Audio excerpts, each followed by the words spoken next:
Assalamualaikum warahmatullahi wabarakatuh. Innal hamdalillah nahmaduhu wa nasta'inuhu wa nastahdihi wa nastaghfiruh wa natubu ilaihi wa natawakkalu alaihi wa na'udzu billahi min shururi anfusina wa sayyiati a'malina may yahdihillahu fala mudilla lahu wa may yudlil fala hadiya lahu. Allahumma salli wa sallim wa barik ala Muhammad wa ala ali Muhammad kama sallaita wa sallamta wa barakta ala Ibrahim wa ala ali Ibrahim fil alamin innaka Hamidum Majid. Amma ba'd. Alhamdulillah tuan-tuan dan puan yang dimiliki sekalian, alhamdulillah syukur pada Allah Taala kerana pada malam ni dapat kita bertemu lagi dalam siri tafsir kita. Dan untuk tuan-tuan, kita berada pada ayat yang penghabisan daripada surah Al-Fathu, ayat yang terakhir sekali. Moga-moga kita dapat menamatkan bincangan pada malam ni tuan-tuan. Encik Wan, ahlan wa sahlan bikum, kepada semua yang hadir pada malam ni. Bagi mereka yang memiliki tafsir Ibn Katsir, kami sedang adakan kempen satu rumah satu tafsir Ibn Katsir yang biru ni. Ya, siapa yang memiliki tafsir Ibn Katsir dalam waktu yang terdekat ni akan memperoleh hadiah sebuah buku yang menarik. Namanya Kitab Ensiklopedia Adab. Kitab yang menarik ni harga RM80 akan menjadi hadiah untuk tuan-tuan yang memiliki tafsir Ibn Katsir dalam kempen bulan kemerdekaan kami yang baru mula saja dapatkan tafsir Ibn Katsir. Jadi Ustazah Nulis dan semua yang hadir, Hafizah Jazuri, barakallahu fikum, buka jilid yang ke-9, muka surat ke-98 ke atas. 98 tafsir Ibn Katsir. Baik, memiliki tafsir Ibn Katsir ke arah memahami kalam Allah SWT tuan-tuan. Kadang kita yang membuat investment pada handphone, pada macam-macam benda, tapi terlupa nak buat investment untuk memahami kalam Allah SWT. Langkah ruginya kita hidup di muka bumi tapi tak ada peluang pun untuk memahami kalam Tuhan. Sebenarnya terjemahan berbeza daripada tafsiran tuan-tuan. Tafsiran adalah satu yang lebih lanjut, lebih luas, lebih mendalam. Nak dibandingkan dengan terjemahan, terjemahan adalah perkara-perkara bersifat sathi, perkara-perkara surface, perkara-perkara yang bersifat permukaan saja. Jika kita nak mendalami, maka hendaklah kita memiliki tafsir, dan tafsir yang saya cadangkan adalah tafsir Ibn Katsir. Ya, buka jilid ke-9, muka surat yang ke-99, 98 A'udzu billahi minasyaitonir rajim. Muhammadur Rasulullah walladzina ma'ahu asyidda'u 'alal kufari ruhama'u bainahum tarahum ruk'an sujada yabtaghuna fadlan minallahi wa ridwana simahum fi wujuhihim min athari sujud dzalika mathaluhum fit tawrati wa mathaluhum fil injil kazar'in akhraja shat'ahu fa'azarahu fastaghlaza fastawa 'ala suqihi يعجب الزراع ليغيظ بهم الكفار وعد الله الذين آمنوا وعملوا الصالحات منهم مغفرة وأجرا عظيما. صدق الله العظيم. Salam Nasirun Uri, semua yang hadir pada malam ni, Haziza Bahruji, barakallahu fikum. Jangan lupa untuk share video ni kepada teman-teman kita yang lain. Ajak mereka untuk hadir bersama Zulkifli Abdul Rahim, Dang SB. Terima kasih semua. Tolong share video ni kepada teman-teman kita yang lain. Baik, Muhammad adalah utusan Allah, dan orang yang bersama dengannya bersifat keras terhadap orang kafir tetapi berkasih sayang sesama mereka. Kamu lihat mereka rukuk dan sujud mencari kurnia Allah dan keridhaannya. Tanda-tanda mereka nampak pada muka daripada bekas sujud. Demikianlah sifat-sifat mereka dalam Taurat dan sifat-sifat mereka dalam Injil, iaitu seperti tanaman yang mengeluarkan tunasnya, maka tunas itu menjadikan tanaman itu kuat, lalu menjadi besarlah ia dan tegak lurus di atas pokoknya. Tanaman itu menyenangkan hati penanam-penanamnya kerana Allah hendak menjengkelkan, membencikan hati orang-orang kafir dengan kekuatan orang beriman. Allah menjanjikan kepada orang beriman dan mengerjakan amal saleh di antara mereka keampunan dan pahala yang besar.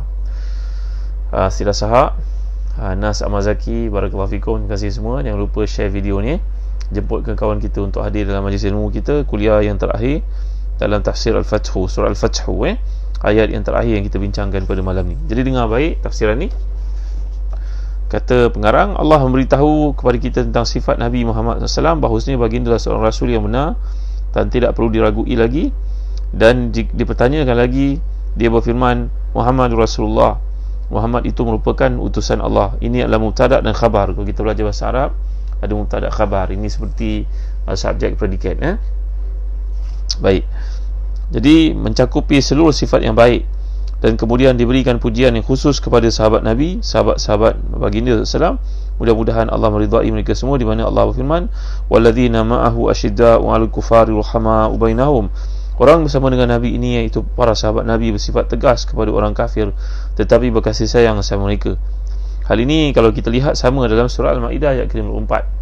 Fasawfa ya'tillahu biqaumin yuhibbuhum wa yuhibbuna azillatin 'alal mu'minin a'izzatin 'alal kafirin yujahiduna fi sabilillahi wa la yakhafuna lawmata la'im. Waalaikumsalam Hashim Musa.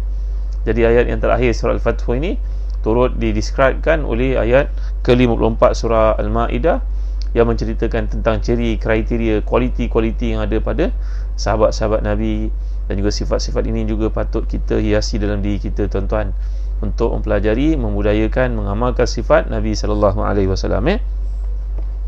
Antara mukjizat ayat ini, tuan-tuan, kata pengarang kitab Fathur Rahman dalam I'jaz Quran, menunjukkan bahawa wa qad istama'at huruful hijaa at-tis'a wal 20 fi hadhihi al-ayah. Kalau kita belajar huruf hukum-hukum tajwid berkaitan dengan sifat, berkaitan dengan huruf hijaiyah, ayat ini cukup mengagumkan. Ini satu wajah i'jaz Al-Quran, iaitulah ayat yang terakhir ini mengandungi semua 29 patah huruf yang terdapat dalam huruf hijaiyah yang kita belajar. Alif, ba, ta, tha, jim, ha, kha. Semua huruf yang 29 itu terkandung dalam ayat yang terakhir surah Al-Fath ini. Gitu juga kita dapat lihat ayat yang daripada surah Ali Imran pun, iaitu firman Allah, "Thumma anzala 'alaikum min ba'dil ghammi amanatan nu'asan." Ini juga ayat yang mengandungi 29 huruf hijaiyah. Jadi ada dua tempat daripada Al-Quran yang mana ayatnya lengkap menghimpunkan ke semua 29 huruf hijaiyah yang kita pelajari itu, tuan-tuan dimuliakan Allah sekalian. Adakah ini merupakan satu kebetulan? Adakah ini merupakan kalam manusia biasa? Adakah ini merupakan kata-kata yang digubah oleh Rasulullah SAW? Tidak mungkin, tuan-tuan. Ia merupakan firman Allah, kalam Tuhan yang bersifat mukjizat, yang kekal i'jaz ini sampai ke hari kiamat. Iaitu kata pengarang Fathur Rahman, ini adalah bukti bagaimana Allah SWT mengagungkan Al-Quran, dikagumi, mukjizat yang terdapat banyak dikaji orang daripada dulu sampai sekarang, menemui berbagai keajaiban setiap waktu, kedetik dan ketika, tuan-tuan dimuliakan Allah sekalian. Elizia Fatih Wahman, Waalaikumsalam warahmatullahi wabarakatuh. Hamidah Haji Sa'ad, alangkah hebatnya ayat yang terakhir surah Al-Fath ini bila dia menghimpunkan ke 29 huruf-huruf hijaiyah yang ada dalam hukum tajwid. Nusalan Ummu Nuair, kakak yang tersayang, Nisa Osman, Tuan Muazzian, semua yang hadir, Suhaila. Jadi ini adalah satu kemukjizatan Al-Quran, iaitulah huruf-huruf hijaiyah terkandung dalam ayat terakhir surah Al-Fath ini, tuan-tuan dimuliakan Allah sekalian. Mustahil seorang manusia boleh menghimpunkan semua huruf hijaiyah itu dalam satu perkataan yang sangat sempurna, dalam satu ayat yang sangat hebat yang kita telah jelaskan tadi. Sudut hukum nahwunya kat sini, hukum bahasa Arabnya dia merujuk kepada satu bentuk ayat yang mengandungi mubtada dan juga khabar. Artinya satu ayat yang sangat lengkap, sangat sempurna, kerana dalamnya mengandungi Ustazah Kamisa HMS, barakallahu fikum, ia menunjukkan kepada satu keserasian yang luar biasa di antara matla' surah dengan khitamnya. Ini yang dipanggil sebagai khitamu misk. Penutupnya merupakan kasturi yang sangat mewangi, mempunyai kaitan yang luar biasa di antara permulaan surah ini dengan akhirannya. Apa ayat permulaan, tuan-tuan? Inna fatahna laka fathan mubina, wahai Muhammad SAW, kami telah membukakan untuk kau pembukaan yang besar. Dan akhir ini memuji Nabi SAW. Jadi awal hingga akhir menunjukkan kepada pembukaan-pembukaan yang disifatkan oleh Allah sebagai pembukaan rahmat. Kalau kita belajar bahasa Arab, tuan-tuan, perkataan Fatahah yang pernah kita pelajari ini dalam Islam, bila dipelajari perkataan pembukaan negara-negara Islam disebut sedemikian, tidak disebut sebagai penaklukan ataupun penjajahan ataupun peperangan. Kita akan lihat semua pembukaan itu dipanggil sebagai fawatih ataupun futuhat, iaitu pembukaan-pembukaan kerana Allah lah yang buka hidayah untuk umat Islam agar mereka masuk Islam. Tuan-tuan lihat ni, jatuhnya kerajaan Parsi, maka lahirlah daripada tanah besar Parsi itu ulama yang cukup ramai merentas mazhab, tuan-tuan. Mazhab Hanafi baik, Maliki baik, Syafi'i ramai sekali, Hambali ramai sekali, keturunan daripada negara yang dibuka itu. Kerana datangnya tentera Islam, mujahidun, dan juga golongan sahabat-sahabat Nabi untuk pembukaan, golongan yang dipanggil sebagai Fatihun ini, bukan Muhammad Al-Fatih seorang saja, ya, ramai lagi pembuka-pembuka Islam yang nama kita tak dikenali oleh mereka ini. Maka mereka ni merupakan satu rombongan yang telah pun mengajar, berdakwah kepada umat di tempat tersebut sehingga menghasilkan generasi yang lebih hebat daripada ulama-ulama yang lahir daripada keturunan pembuka negara tersebut. Tuan bayangkan, ini yang Nabi nyatakan, rubba muballaghin aw aminas sami'. Mungkin orang yang menerima Islam itu lambat, tetapi kefahamannya dan ketelitiannya, kecermatannya, kehebatannya, kecemerlangannya mengatasi orang yang dengar direct daripada Rasulullah sallallahu alaihi wasallam. Saya sampaikan kepada tuan-tuan, saya sampaikan kepada tuan guru saya apa yang saya pelajari, maka saya tak dapat mengamalkannya, tapi kerana tuan-tuan ini orang yang cemerlang, yang hebat, orang yang ikhlas, lebih ikhlas daripada yang menyampaikannya ini, maka tuan-tuan jadi orang lebih hebat daripada yang menyampaikan. Tengok kan? Jadi apa yang kita pelajari di sudut pengistilahan dalam Quran pun cukup penting, pengistilahan dalam sejarah Islam pun penting, ketamadunan Islam pun penting. Maka pembukaan negara-negara itu dipanggil sebagai pembukaan, tidak dipanggil sebagai peperangan, penjajahan, penaklukan. Jauh sekali, kerana pembukaan itu berteraskan kepada kasih sayang dengan sifat Allah Subhanahu Wa Taala, wa ma arsalnaka illa rahmatan lil alamin. Kami tidak utuskan kau wahai Muhammad melainkan pembawa rahmat kepada sekalian alam, kepada orang kafir, kepada binatang, kepada pokok. Semua ada etika dalam peperangan itu, tuan-tuan dimuliakan Allah sekalian. Kita lihat lanjut lagi. Jadi Allah memberi pujian kepada para sahabat di sini. Demikianlah sifat orang beriman, bukan saja para sahabat. Bila kita baca surah ni, kita kena baiti Abdullah, kena kaitkan dengan diri kita, ya. Jangan kita bataskan ni turun 1400 tahun lalu, tak ada kena-mena dengan kita. Ini adalah satu kesilapan. Nanti jadi Al-Quran fi wadin wa nahnu fi wadin akhar. Quran berada di satu wadi, kita berada di wadi yang lain. Satu tamsilan yang merujuk kepada tidak terikatan kita dengan Quran. Ini satu kesilapan, tuan-tuan yang muliakan Allah sekalian. Jangan jadi seperti segelintir orang yang baca Quran hanya setakat itu saja, keluar di tenggoroknya, tapi tidak amalannya jauh sekali. Kita tak mau jadi golongan seperti itu, ya. Jadi ayat ini menceritakan tentang sifat orang beriman. Mereka bersifat tegas kepada orang kafir, tetapi sifat berlemah lembut kepada kaum mukminin. Mereka menampakkan kemurkaan dan kemarahan di hadapan orang kafir, namun sentiasa senyum dan keceriaan di hadapan saudaranya yang beriman. Boleh tak buat begini, sifat begini, tuan-tuan? Kita jadi pengarah di satu tempat, yang mana kita layan lebih lunak, lebih lembut orang-orang Islam yang sama macam kita ke, ataupun orang-orang kafir yang mempunyai menjanjikan untuk kita pulangan-pulangan keduniaan, kemewahan, sogokan dan sebagainya.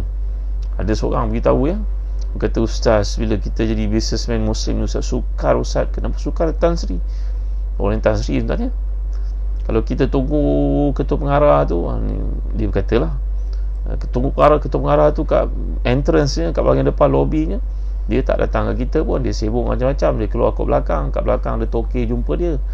Mentang-mentang lah toke berjanji macam buat dia, kita ni orang Islam nak bagi benda semua, takut dia macam rasuah. Kata seorang businessman Muslim ini, tuan-tuan, ni sukar ustaz. Akhirnya saya ambil keputusan untuk apung dengan syarikat saya, pergilah ke bursa saham. Dia orang lebih layak daripada saya, lebih pandai daripada saya pun makin hari makin rasa tak boleh nak catch up dengan perkembangan berlaku. Beliau berkata demikian kepada saya, tuan, jadi jaga-jaga kita pada hari ini. Sukar nak mengamalkan ayat ini kalau tidak yakin dengan Allah SWT. Hanya orang yakin saja boleh mengamalkan ayat ini, tuan-tuan. Sifat berkasih sayang terhadap orang beriman, baik sangka kepada orang beriman, mengutamakan orang beriman. Selepas itu baru pilihan kita kepada orang-orang kafir. Memang tak menafikan kadang-kadang ada perkara yang orang Islam tidak boleh buat, hanya orang kafir saya maju buat itu. Itulah yang cerita lah, tuan-tuan. Tapi selagi ada pilihan, utamakanlah orang Islam. Kerana ayat ini menyuruh kita bersikap demikian, tuan-tuan, seperti para sahabat Nabi. Dan Nabi SAW telah bersabda dalam satu hadis sahih, mathalul mu'minina fi tawaddihim wa tarahumihim kamathali jasadil wahid idza ishtaka minhu 'udwun tada'alahu sa'iru jasadi bil humma was sahar. Umpamaan orang Islam itu satu dengan lain seperti sebatang tubuh. Ada yang jadi kepala, yang bijak tu jadi macam kepala lah, pelaksana tu tangan lah, kaki dan sebagainya. Bayangkan struktur anggota organ badan kita, semua saling memerlukan.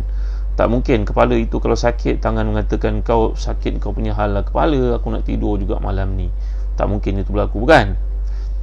Perut sakit, boleh mata kita kata tak apalah, perut kau sakit, kau punya hal lah, aku nak tidur. Tak boleh nak tidur, tuan-tuan, kerana perut sakit. Maka itulah perumpamaan orang beriman. Sepatutnya timbul perasaan kasih sayang seperti itu dalam diri mereka masing-masing. Jadi inilah kaitan orang-orang beriman. Seperti juga dalam hadis lain, Nabi bersabda dalam kitab ni, tuan-tuan rujuk, muka surat 100, al-mu'min lil-mu'min kal-bunyan yashuddu ba'duhu ba'dha. Orang beriman dengan lain satu sama lain tu seperti satu bangunan, kukuh mengukuhkan satu sama lain. Begitulah sikap kita terhadap orang beriman yang lain. Kedua, hadis ini merupakan hadis sahih. Jadi Allah melanjutkan bicara, tarahum ruk'an sujada yabtaguna fadlan minallahi wa ridwana. Kamu lihat mereka rukuk dan sujud mencari kurnia Allah dan keridhaannya. Dia, Allah SWT telah pun menyifatkan mereka dengan banyaknya amal dan banyaknya mengerjakan salat yang merupakan amal yang paling baik. Dia menyifatkan mereka dengan ketulusan dalam mengerjakan hanya kerana Allah SWT, pengharapan akan pahala yang besar di sisinya, itu syurga yang mencakupi seluruh kurniaan Allah, iaitu berupa rezeki dan keridhaannya. Dan kedua, jelas lebih besar daripada yang pertama, sebagaimana ayat waridwanu minallahi akbar. Jadi orang beriman ni mencari apa? Mencari kehidupan dunia dan juga keridhaan Allah Subhanahu wa taala. Tak menafikan kita perlu hidup kat dunia, tuan-tuan, tapi ambillah dunia ni mengikut kadarnya, mengikut keperluannya. Kalau Allah beri, ambil. Seperti kisah Nabi Ayub alaihissalam. Nabi Ayub yang telah pun diuji dengan penyakit, kemudian bila baginda sembuh, maka Allah SWT telah pun mengajarnya, Ani masyanaduru wa anta arhamur rahimin. Ya Allah, aku ni telah ditimpa penyakit, maka sembuhkan aku. Allah menyembuhkan Nabi Ayub. Kalau Nabi Ayub mandi, dalam hadis itu menceritakan bahawa mandinya Nabi Ayub ini dalam keadaan telanjang, bagi memudahkan kita untuk faham bahawa adalah orang yang bertanya soalan kepada para ustaz, kenapa hadis ini menceritakan tentang Nabi mandi dalam keadaan telanjang? Tidakkah itu mengaibkan mereka? Begitu juga kisah Nabi Musa AS yang mandi dalam keadaan telanjang. Ada sebut dalam hadis-hadis sahih, tuan-tuan ni. Kedua cerita ni dan cerita-cerita yang sama dengannya menunjukkan kepada kita bahawa keharusan untuk mandi tanpa dilihat oleh orang dalam keadaan seperti itu yang dimaksudkan. Jadi tuan-tuan, jadi Islam ni adalah satu agama yang bersifat praktikal. Jangan kita ni jadi orang yang tak praktikal. Kita pergi ke rumah orang, nak menumpang mandi rumah kita, kita mandi dengan kain basahan. Kita pergi ke rumah orang, kita pun kutuk pula orang, apalah orang ni nampak macam pak lebay, rumah nak mandi pun kain basahan pun tak ada. Tuan-tuan ni mulia Allah sekalian. Jadi kalau kita lihat dalam hadis-hadis menunjukkan bahawa ada para nabi yang mandi dalam keadaan seperti itu, bergantung pada keadaan. Gitu tuan-tuan ya. Jadi Nabi Ayub AS mandi, kemudian ketika bagi dia mandi dalam keadaan telanjang, disebut dalam hadis itu, tertutup, tidak lihat orang, tiba-tiba Allah mengutuskan kalkatu ataupun apa dia, dragonfly ataupun serangga yang terbang ni banyak. Tiba-tiba serangga ini semuanya bertukar menjadi emas. Maka Nabi Ayub pun mengutipnya. Dan malaikat Jibril AS kemudian menegur Nabi ini, wahai Nabi Allah, Allah telah beri pada engkau sihat, Allah beri pada Tuhan kemudian kekayaan semula, isteri dan anak-anak berkumpul semula. Sebelum itu mereka ditimpa, ada yang kalau mereka yang mati, Allah berikan balik semula. Tiba-tiba sekarang Allah beri lagi harta, ambil lagi. Maka jawapan Nabi Ayub AS, wahai Jibril, ini merupakan hadiah daripada Allah. Allah beri pada aku ambil. Ini nampak tak tuan-tuan? Jadi fadlun yang dirujuk di ayat ini adalah bermaksud harta dunia. Ridwan makna harta akhirat. Dua kita cari tuan-tuan. Seperti seorang sahabat Nabi yang hadis ini sahih dalam Mustadrak Al-Hakim, bahawa sahabat Nabi yang namanya Abdurrahman bin Auf radhiyallahu anhu yang menjadi sahabat yang paling kaya, antara paling kaya di Madinah, sama Sayyidina Uthman dan lain. Abdurrahman bin Auf ini beliau hadir lambat untuk sembahyang berjemaah bersama Nabi. Nabi pun menegurnya, wahai Abdurrahman, mengapa kau lambat? Jawapan Abdurrahman, wahai Rasulullah SAW, saya nak datang perniagaan masuk. Kalau Rasulullah SAW tidak suka dengan keadaan saya akan mewakafkan semua harta ini untuk Islam dan saya duduk di masjid. Ambillah sekadar keperluan. Jawapan Nabi ini menarik tuan-tuan. La ba'sa bil ghina liman ittaqa wa sihhatu khairu min al-ghina wa tibun nafsi min an-na'im, kata Nabi SAW. Tidak ada masalah kekayaan bagi orang yang bertakwa, orang yang salih. Dan orang yang tidak mampu mempunyai kekayaan, orang tidak kaya yang maknanya sukar untuk jadi kaya, mungkin terhad kemampuannya dibandingkan dengan orang lain. Ya, ada orang di kalangan kita yang kaya, disentuh je apa pun jadi. Ada orang harta banyak, pegang kat tangan dia habis lenyap semua tuan-tuan. Memang dia tak boleh nak uruskan harta, walaupun belajarnya tinggi. Orang kadang belajar, orang yang berniaga ni kadang belajar tak tinggi pun tuan-tuan, tapi dia pandai campur tolak darab bagi tuan-tuan. Dia tak belajar calculus pun, tak belajar apa lagi, tak belajar statistik pun, tak belajar macam orang lain DYDX pun, tak belajar apa dia, belajar maths pun, tapi dia tahu campur tolak darab bagi, ini campur, ini tolak, ini darab, ini bagi, dia tahu. Maka dia berjaya dalam perniagaannya. Ada orang belajar tinggi, menguruskan, mungkin jadi profesor dalam bidang business management, cuba bagi dia berniaga, dia berjaya tuan-tuan. Belum tentu tuan-tuan ni boleh kawas sekalian. Ketua-ketua pengarah yang ada dalam organisasi berbagai-bagai bentuk, dia menguruskan duit berjuta-juta, beratus-ratus juta. Kan sayangnya laku masa bekerja. Cuba lepas dia bekerja, suruh dia uruskan perniagaan ni. Belum tentu tuan-tuan dimulai Allah sekalian.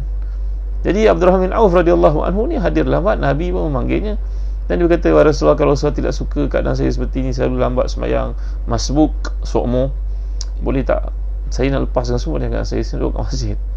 Jawapan Nabi, "Tidak boleh wahai Abdurrahman, kau punya kemampuan pengurusan perniagaan yang luar biasa. Orang sepertimu kena teruskan. Berapa ramai orang yang bergantung harap denganmu. Perniagaan yang kau uruskan, kau bagi mereka kerja." Begitu maksud Nabi kita SAW. Tapi ada orang yang tak boleh nak berniaga, maka janganlah dia menyusahkan dirinya. Dia takut jatuh bankrupt pula. Dia memang tak boleh nak uruskan perniagaan, dia tak boleh tengok duit. Tuan-tuan dimuliakan sekalian. Jadi dalam apa yang kita bincangkan sekarang, fadlun merujuk kepada kelebihan dunia, ridwan merujuk kepada kelebihan di akhirat, dan kedua-dua ni patut ada dalam sifir, dalam target dan juga prospek kita masing-masing. Tuan-tuan dimuliakan sekalian. Saya pernah cerita kepada tuan-tuan tentang Abu Hanifah rahmatullah alaihi, ulama besar pengasas mazhab, dan Imam Syafi'i menyifatkan setiap orang faqih itu berhutang dengan Abu Hanifah kerana kemuliaannya dia mencetuskan tentang fiqih. Aziz Saifur di X, X sama dengan Y campur Z contohnya. Maka Abu Hanifah ni seorang peniaga yang hebat, walaupun dia seorang faqih, ulama besar, pencetus kepada kemahiran berfikir yang kreatif ambil daripada Quran, ekstrak, istinbat, istidlal. Abu Hanifah ni berniaga tuan-tuan, berniaga kain. Dalam hadis mengatakan kalaulah ahli syurga dibenarkan berniaga, mereka tentu akan berniaga kain dan juga minyak wangi. Mereka akan berniaga kain dan minyak wangi. Kenapa? Kerana orang perempuan suka tukar baju, suka tukar tudung. Dia pakai baju, dia takut kalau orang merasakan baju tu nak pakai raya tahun lepas, tak gurau orang perempuan, minta maaf tuan-tuan. Kan? Jadi dalam konteks perniagaan, kita digalakkan berniaga. Ada salahnya? Tak ada salahnya buat untung pun, berapa kali ganda, tak ada kisahnya pun. Yang dilarang kita untuk buat untung melampau-lampau ini dalam benda bersifat makanan ruji contohnya, itu yang tak boleh. Ambil kesempatan pada orang, pada garam, pada beras, pada gula, itu tak boleh. Saya ni seperti tu, baju, tudung ke, tali pinggang ke apa, jual lah tuan-tuan, tak ada masalah pun.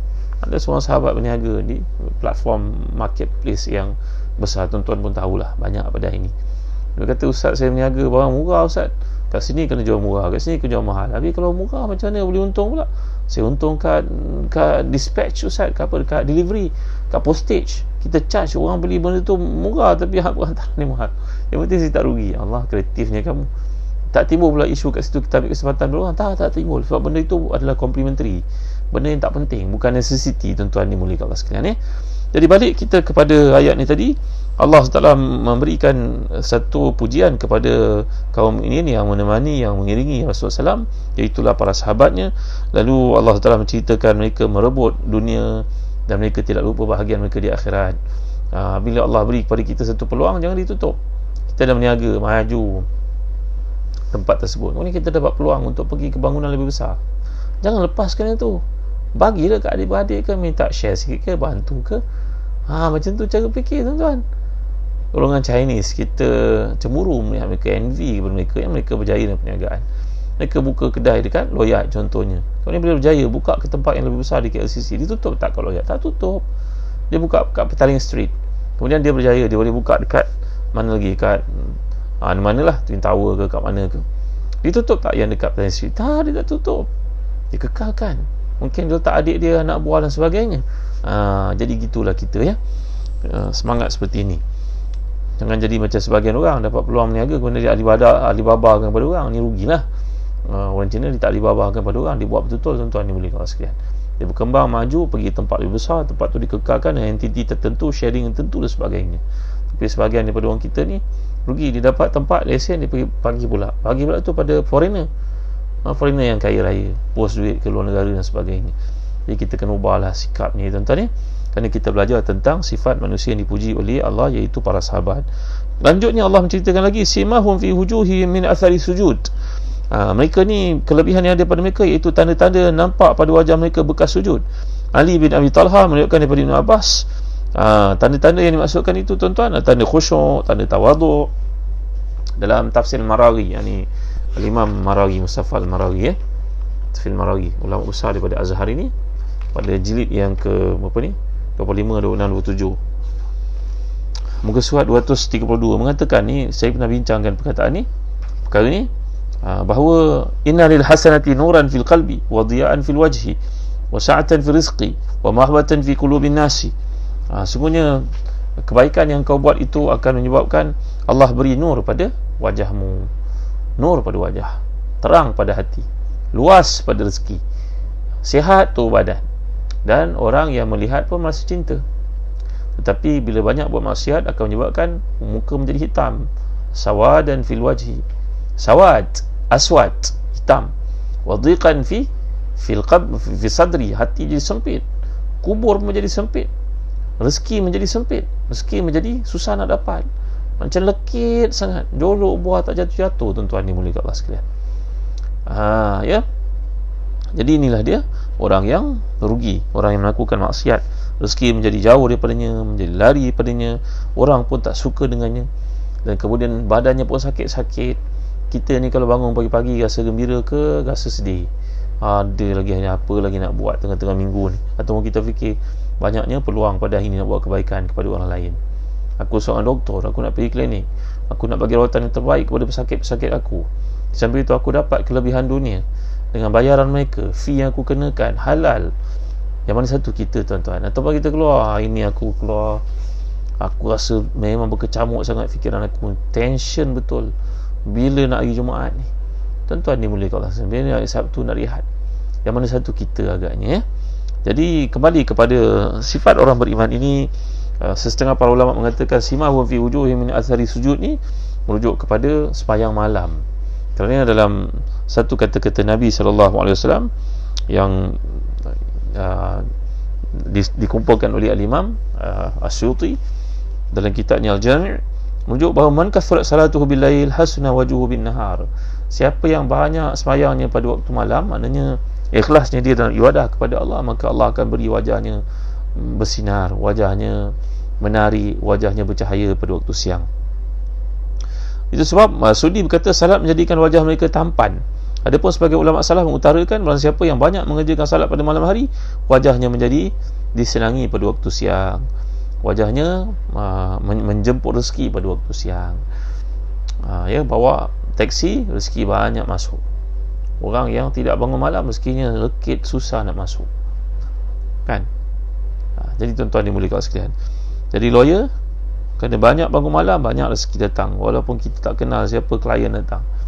Tapi bila tak bangun malam, kita pula terpaksa pergi jumpa dengan orang, kena pergi jumpa pula nak close bisnes pula tu, kena deal bisnes, kena pergi kelab malam.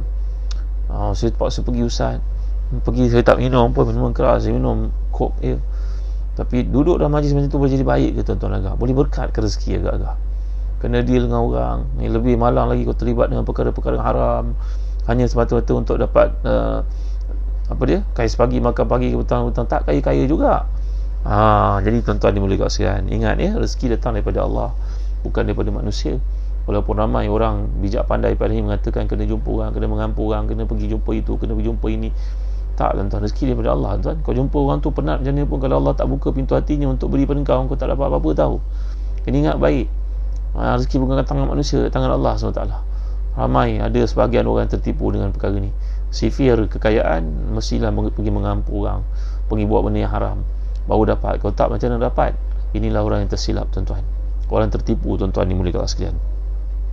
Sebagian mereka mengatakan bahawa kebaikan merupakan cahaya dalam hati, sinar pada wajah, keluasan rezeki, kecintaan pada hati manusia. Ini telah saya jelaskan tadi, seperti kata Imam Al-Marawi, kata-kata daripada Ibn Abbas radhiyallahu anhu, ya. Jadi kalau seorang mukmin mempunyai rahsia yang baik dan benar, saya Allah akan memperbaiki lahiriahnya pada pandangan manusia. Sebagaimana dikatakan oleh Umar Khattab radhiyallahu anhu, barang siapa yang memperbaiki batinnya, maka Allah akan memelihara, membaiki lahiriahnya. Jadi batin yang dibaiki, maka Allah akan membaiki lahiriahnya. Jadi kalau kita berada dalam situasi baik dengan Allah SWT, Allah akan ilhamkan hati manusia untuk cinta dan suka kepada kita, senang dengan kita, tuan-tuan dimuliakan Allah sekalian. Ya, anak-anak dara yang dekat luar, yang belum ada pasangan, yang masih lagi mencari-cari bakal pasangan, bangunlah malam tahajud. Allah akan beri pada wajah kita sejuk, damai, manis, nampak senang pada orang-orang salih nak mendekati. Bukan kita pergi buat benda-benda tak ada manfaat, memalukan, mengaibkan orang perempuan, tayang itu, tayang ini dengan dalam macam-macam media sosial yang ada pada hari ini, berjoget tak tentu hala, hanyalah untuk menarik perhatian orang, menampakkan kecantikan. Ingat tuan ya, at-tayyibat lit-tayyibin wal khabithat lil-khabithin. Orang yang baik untuk orang yang baik juga, perempuan yang baik untuk lelaki yang baik, perempuan yang keji dan buruk untuk lelaki yang sama jenis spesies dengannya. Tuan-tuan, jaga baik penampilan kita anak-anak dimuliakan Allah sekalian. Imam Ahmad meriwayatkan daripada Abu Sa'id Al-Khudri, Nabi SAW mengatakan, seandainya salah seorang daripada kamu beramal dan sentuh batu yang bertutup rapat, tiada pintu, tiada berlubang, nescaya amalnya itu akan keluar untuk manusia, siapa pun dia. Orang itu kalau dia buat amal saleh, Allah Ta'ala tetap akan tahu. Dia merahsiakan kebaikan-kebaikan dia, tapi Allah akan jelmakan dalam bentuk kesenangan hati orang melihatnya, lembut hati manusia untuk bersama dengannya. Kalau dia berniaga, rezekinya akan murah. Kalau dia jadi pengarah, orang dengar kata-kata dia, hanyalah kerana pertautan hubungan dengan Allah Ta'ala. Kita jadi buaya pun sama tuan-tuan, bercakap pada anak-anak ni kadang-kadang jadi macam sampah yang dikutip, dibuang je dalam tong plastik tuan-tuan. Tapi kalau kita ni punya jabatan hubungan dengan Allah, kaitan yang baik, Allahu Akbar. Belum berkata lagi anak dia tengok perangai kita, ayah ni, ibu ni memanglah dia orang saleh, tercuit dalam hati anak itu tuan-tuan ni. Walaupun dia belum mampu melakukan, tapi insya-Allah dia tak akan terlibat buat maksiat. Niat baik tu. Jadi inilah perkara yang sedang kita kaitkan dengan kehidupan kita. Jangan kita pandang setakat ayat ini untuk para sahabat, tak ada kena dengan aku, jadilah kita orang yang rugi ya. Itu sebab saya sangat galakkan tuan-tuan, perempuan dimuliakan Allah sekalian, bacalah tafsir Ibn Katsir. Dalamnya ada nur tuan-tuan. Tuan-tuan habis baca tafsir Ibn Katsir, tuan-tuan akan rasa taqwa, hidayah Allah daripada ini. Tolonglah baca. Apa yang saya sampaikan ni cuma sekelumit daripada ilmu Ibn Katsir yang begitu luas. Saya sangat galakkan tuan-tuan untuk memiliki tafsir Ibn Katsir ni. Tuan-tuan ada boleh belajar bersama dengan saya dalam siri tafsir kita di Facebook ni, dan tuan-tuan boleh baca sendiri anak-anak. Kupasannya, huraiannya ringkas, padat, mudah nak faham. Ini tanda penerimaan Allah kepada tulisan ulama yang mulia ni tuan-tuan, ulama besar mazhab Syafi'i ini, Al-Hafiz Ibn Katsir. Itu ikhlas tulisannya, curahan ideanya, pandangan-pandangannya yang solid itu. Walaupun dah lebih 700 tahun dia menulis kitab ini, tapi kita baca biasa macam kena pada batang hidung kita tuan-tuan dimuliakan Allah sekalian. Sebanyak saya nak cerita, tapi nampaknya tak sempat juga nak sempurnakan malam ni. Izinkan saya menyambung pada malam esok, kerana ada lagi mutiara yang sangat indah untuk saya sampaikan kepada tuan-tuan. Bimbang kalau malam ni terkejar-kejar, nanti takut ada yang tinggal. Boleh? Jadi kita jumpa lagi esok insya-Allah. Terima kasih kepada tuan-tuan yang hadir bersama-sama pada malam ni. Tolong sampaikanlah pesan ni kepada semua umat Islam. Moga-moga Allah Ta'ala memberi kepada mereka hidayah dengan apa yang kita usahakan, dan segala amalan yang mereka lakukan itu ada saham akhirat untuk kita semua. Kadang-kadang kita tak mampu nak bangun malam tapi kita sampaikan pada orang, kita ajak orang untuk dengar tafsir ni, kuliah ni, dia berubah menjadi manusia yang baik. Mana tahu malam ni hidayah Allah datang kepadanya tuan-tuan. Sekian lama orang bercakap pada yang tak pernah dia berubah, tapi tiba-tiba malam ni kerana tuan-tuan punya usaha berubah, dia jadi orang baik. Maka segala kebaikan yang dibuat itu dia dapat sepenuhnya, dan Allah beri kepada tuan-tuan pun sama bahagian dengan perubahan yang berlaku itu kerana usaha tuan-tuan. La an yahdiyallahu bika rajulan wahidan khairul laka min humrin na'am. Hadis ini kita pelajari ketika pembukaan Khaybar, ketika Nabi memberikan panji-panji Islam kepada Sayyidina Ali dengan berkata kepadanya, wahai Abul Hasan, usahakanlah untuk mereka masuk Islam. Ada seseorang mereka dapat masuk Islam kerana usahamu, lebih baik pada dunia dan sisi kandungnya. Dunia ini kita tidak sangat mengamit, menggoda tuan-tuan. Rumah mewah, saham berjuta-juta, kereta yang hebat-hebat, kehidupan yang serba mewah, semua itu tak ada nilai di sisi Allah tuan-tuan. Tak dibandingkan dengan hidayah seorang yang dapat dengan apa yang kita usahakan. Jadikanlah malam ni satu usaha kita supaya ada perubahan pada diri seseorang keliling kita. Mungkin anak kita, mungkin adik-adik kita, mungkin rakan taulan kita, mungkin sahabat-sahabat kita, mungkin bos kita, mungkin pekerja kita, mungkin orang yang pernah kita kenali, lama kita tak hubungi. Ajaklah mereka untuk kembali memahami, mempertautkan ayat-ayat ini dengan diri kita sendiri. Janganlah dipandang ia terasing, turun pada para sahabat, tak ada kena dengan diriku pada hari ini. Setakat ini saja tuan-tuan atas perkongsian yang telah disampaikan. Moga bermanfaat pada bicara kita malam ni. Aqulu qawli hadza wa astaghfirullahal azim li wa lakum wa li sa'il muslimin wa muslimat fa ya fadhil mustaghfirin wa ya najat at-taibin. Sallallahu ala sayyidina Muhammad wa ala alihi wasallam. Alhamdulillahirrabbilalamin. Sebelum tu tuan-tuan, dapatkan Habat Sauda Birkah dari Zahzan Travel. Kami ada kempen bulan kemerdekaan, beli 5 dapat 3. 5 dapat 3. Ya, Habat Sauda Birkah, jenama Birkah ini yang kita harapkan kita menjemput keberkatan dalam rumah kita dengan menggunakan perkataan barakah, birkah. Begini keadaannya tuan. Saya pun belum makan malam ni. Bismillahirrahmanirrahim.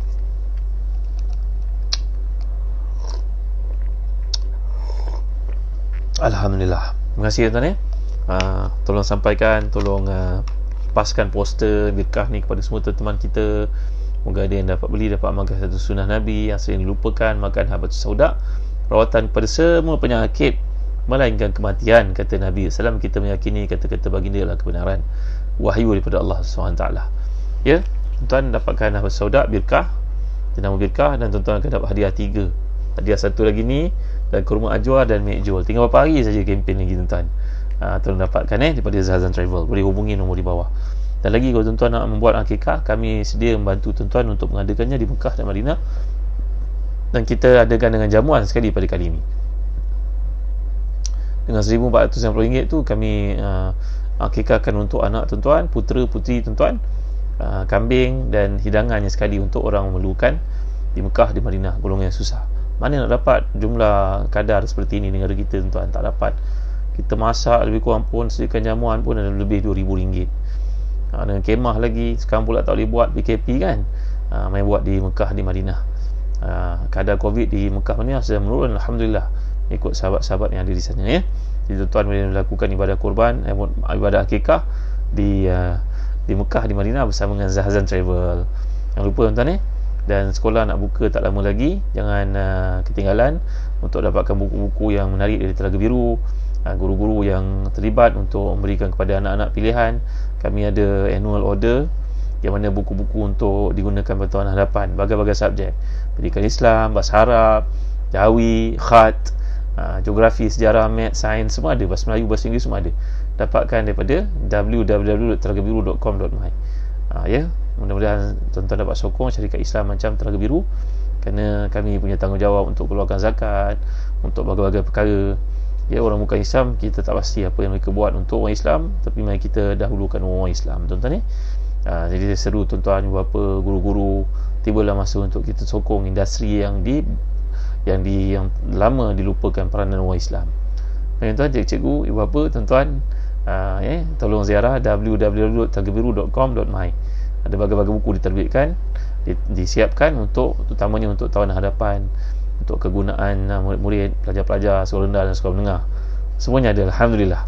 Syukur tuan-tuan. Nak tuan-tuan yang nak belajar khat, nak jadi khatat, kaligrafer, kami ada terbitkan buku khat berserta dengan pensel sekali, pensel khat sekali.